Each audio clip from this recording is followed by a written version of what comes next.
Magandang buhay po sa inyong lahat. Purihin ang Panginoon. Today I entitled our message about honor the Lord with all our heart. Kaya sa atin pong pagbulay-bulay ng salita ng Diyos ngayon, atin pong bibigyang diin ang 6 na mahalagang bagay paano parangalan ang Panginoon. I believe that when you honor God, He will honor you. He will bring favors and blessings into your life. He will also promote you. Ano mang estado ng buhay mo, ile-level up yan ng Diyos. Hallelujah. I believe also that the highest aim of a committed and obedient Christian is to honor God and give Him the glory. Amen? Purihin ang Panginoon. Let's read together the precious word of God from book of Mark chapter 12 verse 30 to 31. Ang sabi po doon, love the Lord your God with all your heart, with all your soul, with all your mind, and with all your strength. The second is this, love your neighbor as yourself. Sa Tagalog po, ibigin mo ang Panginoon mong Diyos ng buong puso mo, buong kaluluwa mo, buong pag-iisip mo, at buong lakas mo. Ito naman ang pangalawa, ibigin mo ang iyong kapwa gaya ng pag-ibig mo sa iyong sarili. Wala nang ibang utos na hihigit pa sa mga ito. Purihin ang Panginoon. God already blessed upon the reading of His Word. Let us pray. Ama namin, Diyos na makapangyarihan sa lahat, pinapupurihan ka namin, sinasamba ka namin, at pinasasalamatan ka namin, Panginoon, sa araw na ito. We come into your holy presence, O Lord, acknowledging you and seeking your wisdom and understanding to know you more and more. Hallelujah. Father, give us a right spirit to receive your word with a teachable heart, submissive heart, and obedient heart in the name of Jesus. Nawa, Panginoon, maging attentive at sensitive kami sa pangunguna at pangungusap ng iyong banal na Espiritu. I entrust everything to you, Father. Guide me and empower me by your Holy Spirit. I declare victorious service. I love you, Father, Lord Jesus, Holy Spirit. Your name be magnified, be glorified, and be honored. This we pray in Jesus' name. Amen. Honor God means sincere and strong ang iyong pagmamahal. Kay buong puso kang naniniwala na ang iyong buhay ay isinasakatuparan ang isang layunin. Okay? Kapag sinabi mong mahal mo ang isang tao, nararapat lang na ito ay iyong ipakita. Kaya sa pamamagitan ng iyong mga gawa. Tama po ba? Kapag sinabi mong mahal ko ang Diyos, mas lalong nararapat na ipakita mo. Dapat ang isang moto ng tunay na nagmamahal sa Diyos ay, ang Diyos ko, mahal ko, patutunayan ko. Amen?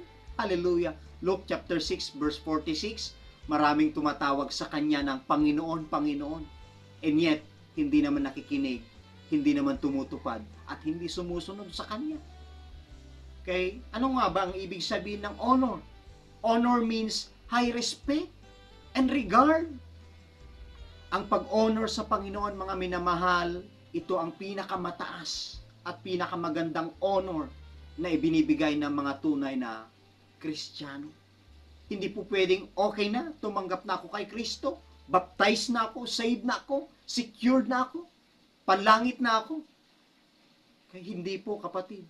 Bakit ka binubuhay ng Diyos, pinapalakas ng Diyos, pinapagaling ng Diyos kung ikaw ay may sakit?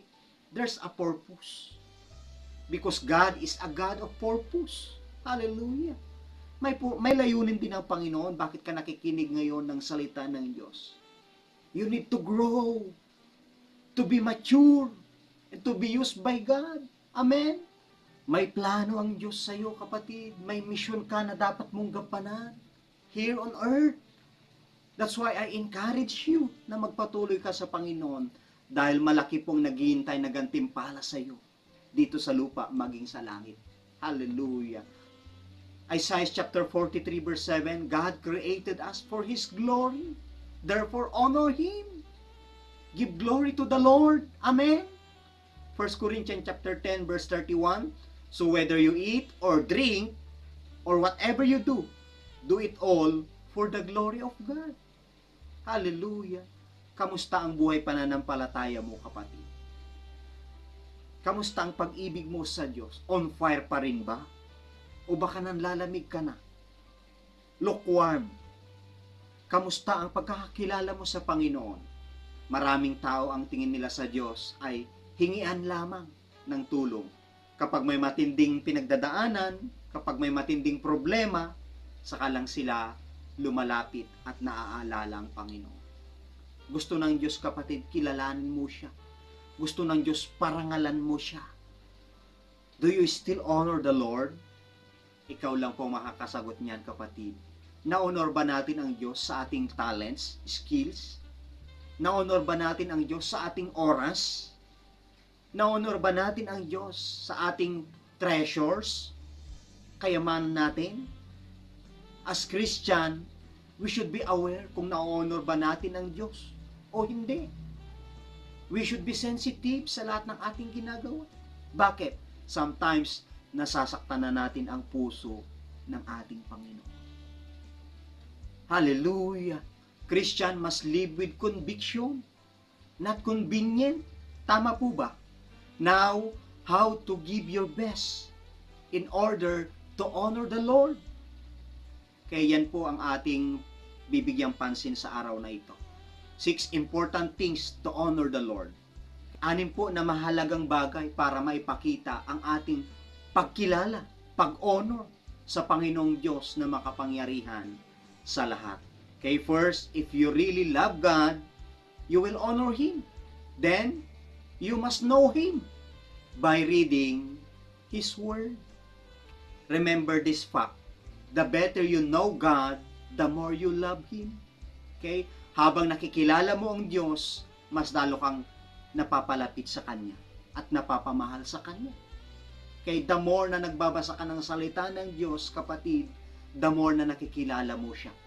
Love the Lord your God with all your heart, with all your soul. John chapter 1 verse 1, nang pasimula ay naroon na ang salita. Ang salita ay kasama ng Diyos. Ang salita ay Diyos. So kung minamahal natin at binibigyang halaga ang salita ng Diyos, ibig sabihin, minamahal din natin at binibigyang halaga ang Diyos mismo. Ang salita ng Diyos ay pagkain ng ating kaluluwa. Marapat lang, kapatid, na ang salita ng Diyos ay mabigyan natin ng pansin, ng importansya. Dahil ang salita ng Diyos ay tanging pangunahing kinakailangan ng ating kaluluwa. Heaven and earth will pass away. Okay? Pero ang salita ng Diyos ay mananatili magpakailanman. Kung mahal mo ng buong puso ang Diyos, dapat mahal mo din ng buong puso ang Kanyang mga salita.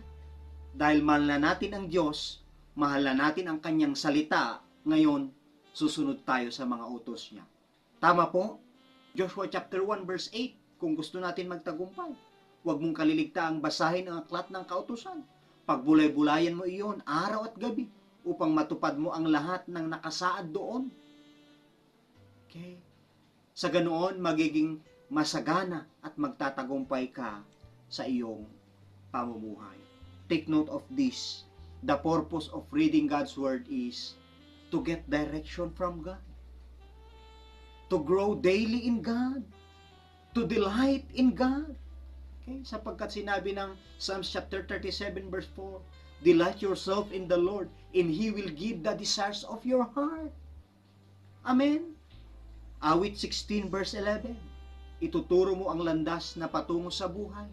Sa piling mo'y madarama ang lubos na kagalakan. Ang tulong mo'y nagdudulot ng ligayang walang hanggan. Praise the Lord. Kaya mga minamahal kong kapatid sa Panginoon, bigyan natin ng importansya ang salita ng Diyos, ang Diyos mismo, kung talagang mahal natin siya. Matthew chapter 4 verse 4, di lamang tayo nabubuhay sa tinapay, kundi sa bawat salitang nagmumula sa bibig ng ating Panginoon. Okay, we can honor God by reading His Word because He is the bread of life.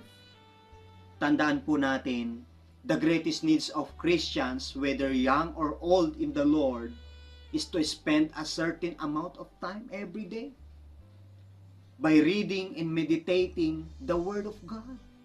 Amen?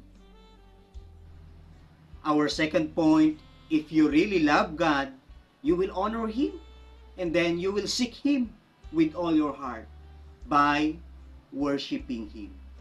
Sa pamamagitan po ng ating pagsamba, na honor natin ang Panginoon. Kapatid, would you think nabibigyan mo ba ng kaluguran ang Panginoon sa hindi mo pagdalo ng kanyang banal na gawain? Okay. Sunday is holy day. Genesis chapter 2 verse 3, God blessed the seventh day and made it holy. Worship means you draw close to God. You draw near to God. Okay? Ang hindi mo pagdalo sa gawain ng Diyos, kapatid, ay hindi yan kawalan sa Kanya. Pero sa iyo, kapatid, malaki ang nawawala. Kaya pansin nyo po, kapag hindi ka na dumadalo sa mga banal na gawain, okay, mararamdaman mo nang hihina yung kaluluwa mo. Minsan, lagi ka nang magagalitin, masungit, okay? May dumarating na problema, mahina na ang kapit mo sa Diyos. Kasi mahina na yung pananampalataya mo eh. Kaya minsan, panay ang reklamo mo na sa Diyos. Panay ang tanong mo na sa Diyos, bakit Lord? Bakit Lord? Minsan worried ka na takot ka na. Kaya takot ka mamamatay. Bakit? Hindi ka kasi handa na humarap sa Panginoon.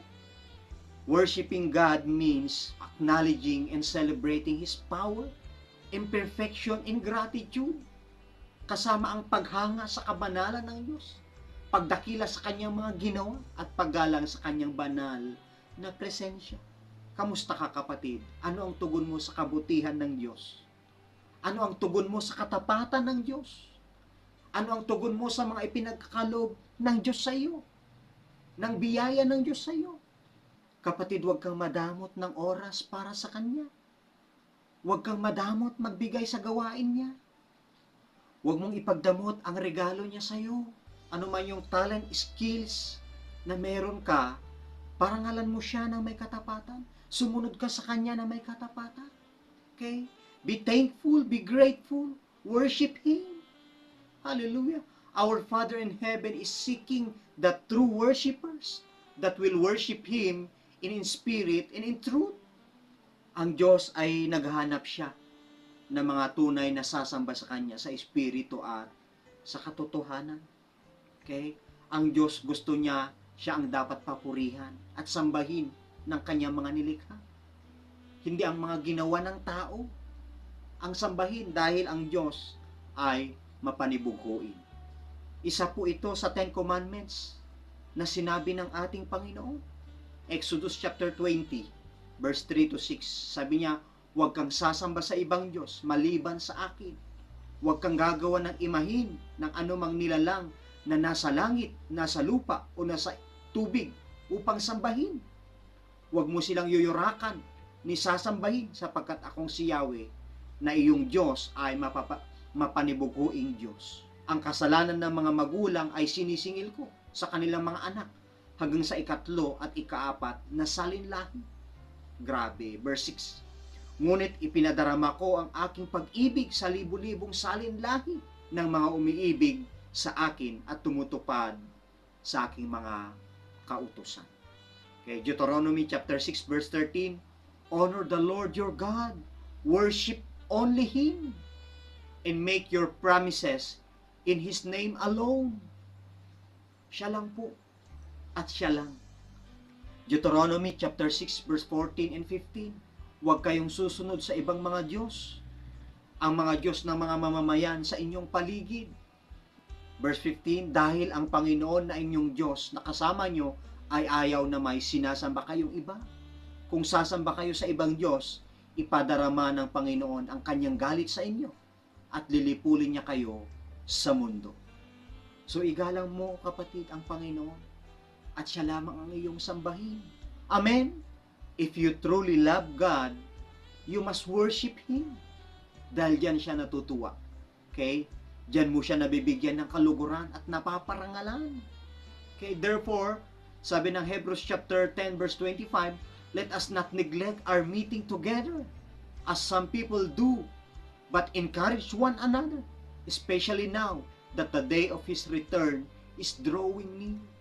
Malapit na po ang Kanyang pagbabalik. Kaya ang tanong, handa ka ba, kapatid, sa Panginoon?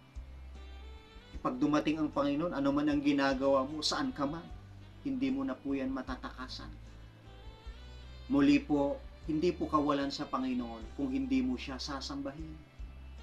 If you worship God, He will satisfy your soul. He fulfills His purpose for you.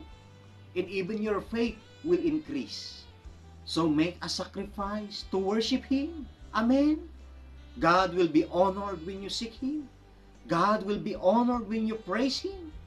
God will be honored when you worship Him. Hallelujah. Our third point, if you really love God, you will honor Him. Then, you must walk with Him with all your heart by living in holiness. Sa pamumuhay ng may kabanalan. Holy means you are set apart for God. Ito ay isang pagpapakilala ng ating malalim na ugnayan sa Panginoon. Kapag sinabi mong Kristiyano ka, and yet, hindi ka naman lumalakad sa kabanalan, ito'y pagpapakita ng kababawan mo. Okay? Tandaan natin na paparangalan ang Diyos kapag lumalakad sa kabanalan. Dahil ang Diyos ay banal, dapat din tayong magpakabanal. 1 Peter chapter 1, verse 16 and 17. Magpakabanal kayo sapagkat ako'y banal.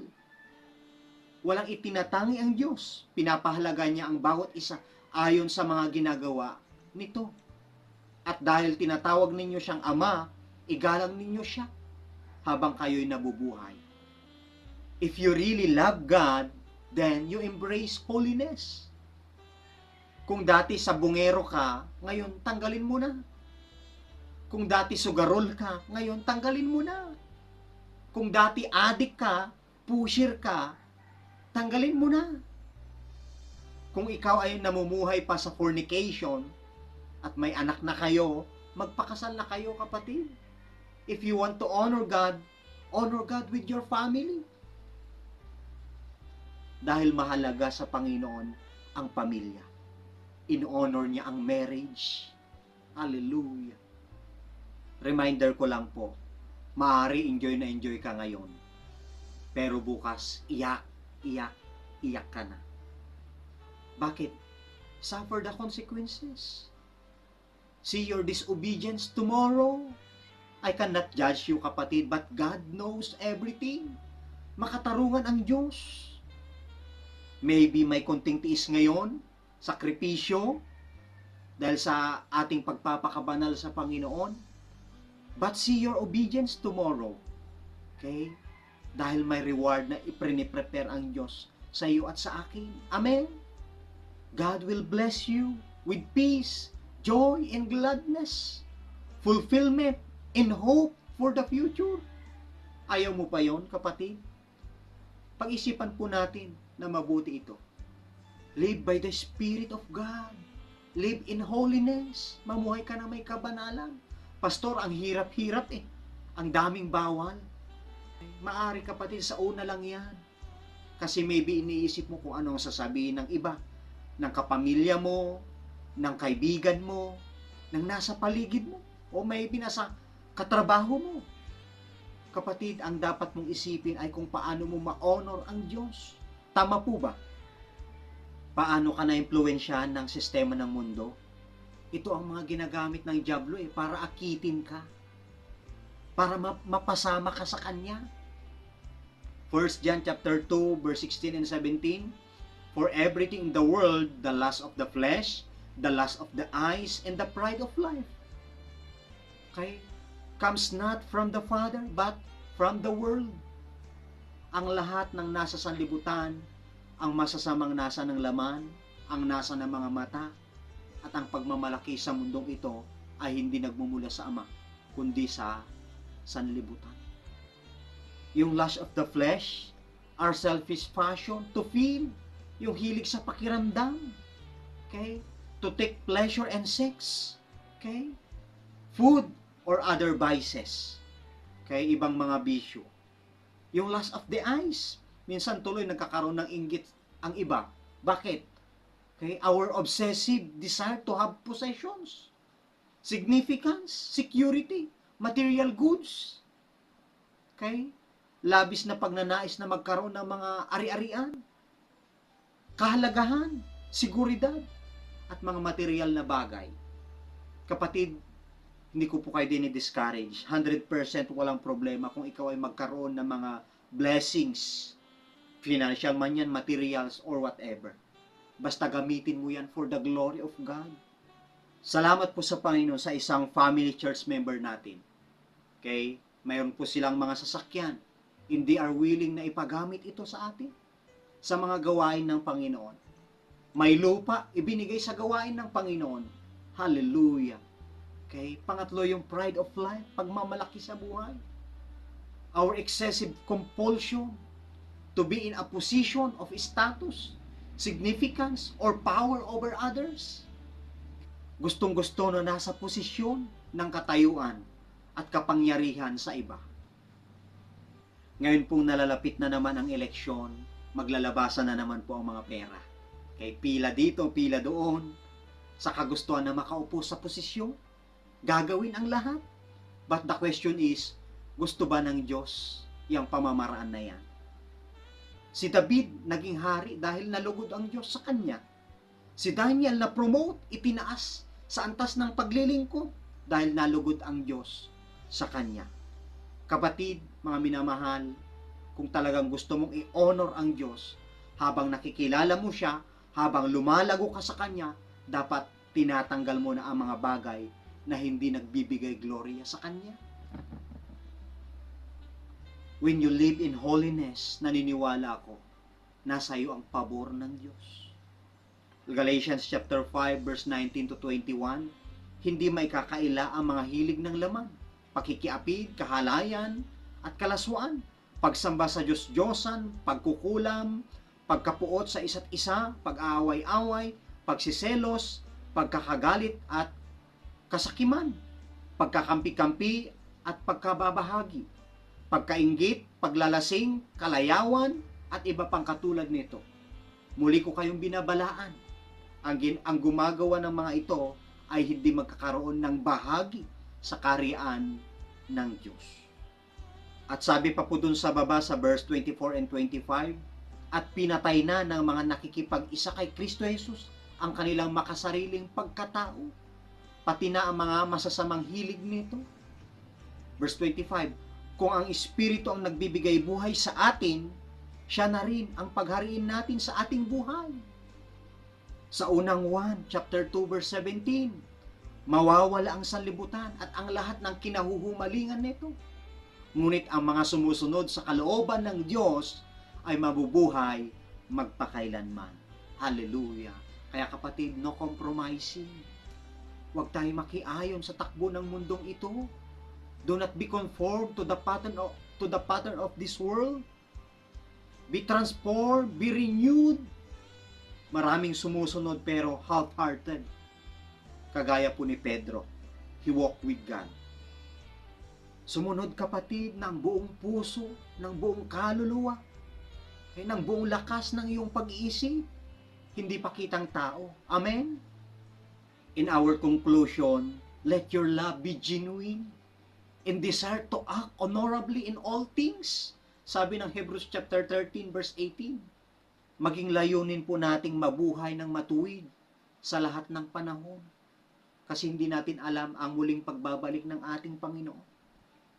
John chapter 14 verse 15, if you love me, obey my commandments.